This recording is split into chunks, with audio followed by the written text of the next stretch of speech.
Les journées minières et pétrolières s'imposent comme un événement d'envergure nationale qui rassemble les principaux acteurs du secteur. Découvrez comment cette plateforme de collaboration essentielle arrive à réunir des décideurs politiques, investisseurs et experts pour discuter des enjeux stratégiques et des innovations du secteur.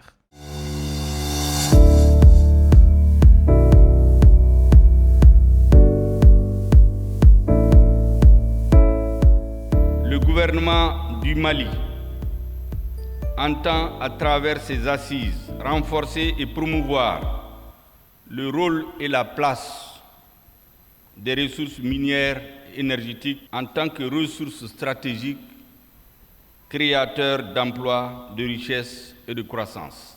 Le gouvernement soutient pleinement la mise en place et le renforcement de chaînes de production locales et la création de chaînes de valeur de l'industrie minière et pétrolière afin de créer les conditions d'émergence de notre économie, suivant les principes de gestion durable et transparente des ressources naturelles.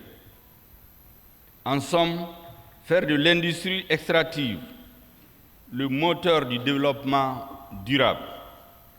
Notre secteur minier doit relever le défi de la diversification de la production, dominé jusqu'ici par l'or. À cet égard, les perspectives offertes par les récentes découvertes, notamment du lithium ou de l'hydrogène, permettront d'élargir la base et le spectre de la production minérale dans notre pays. Il y a des mines ici au Mali qui commandent leurs produits tout près au Sénégal, d'autres commandent dans d'autres pays. Pourtant, c'est l'Afrique occidentale, c'est des pays voisins. Pourquoi cela? Parce que nos entreprises n'ont pas accès évidemment au financement. Nos banques, ce sont des banques de dépôt.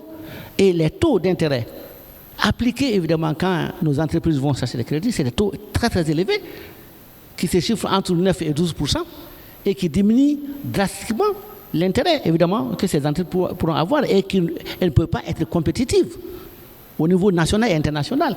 Au niveau national, encore il s'agissait si par exemple l'article qui doit être fourni évidemment à la mine est une production nationale, là encore, mais si ça doit être commandé au niveau international, c'est un problème. Donc voilà un problème, un goulot d'étranglement que nos pays doivent vraiment faire face et faire en sorte que si ils veulent que nos entreprises puissent vraiment avoir une valorisation, être compétitives au même titre que les autres entreprises, il faudrait que nos États nous accompagnent et que les États s'assument. Mes collègues l'ont dit, le président de la Chambre des mines l'a dit aussi. Quand vous prenez une commande avec une mine, deux fois, il vous faut 60 jours avant d'avoir votre chèque. Si vous n'êtes pas une entreprise qui a un accompagnement solide, si vous n'avez pas une institution financière qui est quand même à mesure de vous accompagner, mais vous allez mettre les clés sous les paillassons parce que vous n'allez pas avoir la possibilité donc de tenir pendant tout ce temps avant donc de pouvoir lancer la deuxième commande. Donc, il y a une nécessité de réformer en profondeur notre système financier et la façon dont nous accompagnons nos entreprises. Et je l'ai dit, un enfant qui commence à marcher, il faut accepter qu'il titube, qu'il tombe et qu'il se relève. Il faut que nous puissions accepter d'accompagner nos entreprises d'une manière ou d'une autre à les construire, à les permettre d'avoir un certain niveau. Parce que quand vous avez un taux d'intérêt de 8% ou bien un taux d'intérêt de 9%, pendant qu'une autre entreprise a la possibilité d'avoir un taux à 2 fois 1% ou bien même à 2% ou même à des taux négatifs, comment vous pouvez être compétitif?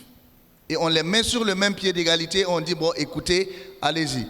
C'est comme si on t'attrape, on dit, bon, faites une course, on laisse le gars, il démarre, il fait 10 minutes, et puis après on te dit de démarrer pour le rattraper. Tu ne vas jamais le rattraper. Le taux d'intérêt fixé par BCEAO, c'est ça aussi, il faut le dire. Toutes nos banques, c'est BCEAO qui fixe. Ça dépasse 10-20%. Alors que tu vas en Europe, tu t'endettes, souvent c'est un taux d'intérêt 0%. Tous ces détails en termes de contenu local, c'est une décision, comme on dit, les anglophones disent, c'est business decision. Et on dit chez nous,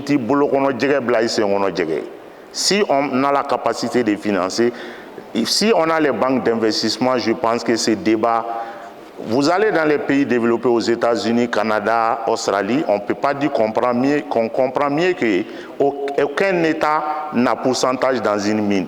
Mais tous les États ont 80% de la mine parce qu'ils peuvent fournir à la mine ce dont elle a besoin. Tout le challenge du secteur minier, on ne finance pas.